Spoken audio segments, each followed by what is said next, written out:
I wish to make a ruling on the amendment to the no confidence motion which was handed over to the Secretary General of Parliament by the Honorable Ranil Wickremesinghe MP yesterday. No confidence motion which was given to notice by 43 members of the opposition is in respect of Honorable Uday Gammampila, Minister of Energy, and the notice relating to the motion was handed over to the Parliament Secretariat on the 22nd of June 2021 and was included in the order book of Parliament on the 23rd of June 2021.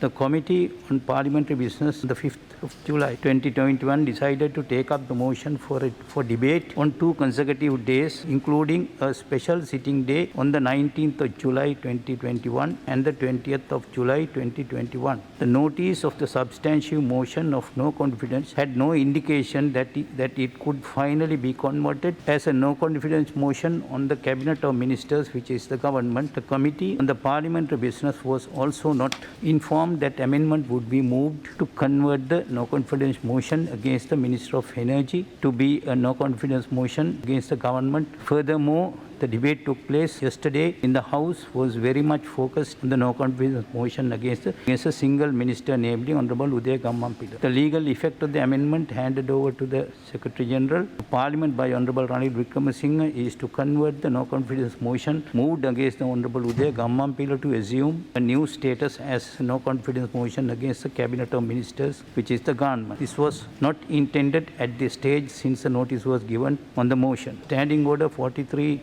states an amendment to the question shall be relevant to the question to which such amendment is proposed. According to this principle, the proposed amendment must be relevant to the motion and fall within the scope of the original motion moved in the House. According to the Indian Authority, Practice and Procedures of Parliament by Kaul and Shakda, 6th edition, page 705, I quote, "In order that amendment to a motion may be admissible, it must satisfy the following conditions. The amendment should be relevant and within the scope of the motion which it is proposed. It should not introduce new or foreign matter or widen the scope of the motion." Close inverted commas. Accordingly, amendment which was seek to convert a no confidence motion against a minister, that of a no confidence motion against a Cabinet of Ministers, is certainly not within the scope of the original motion and not it is relevant to the original motion either. The Standing Order 43(5) states as follows: "An amendment shall not raise any question which by the rules of Parliament can only be raised by a substantive motion after the notice." As we are all well aware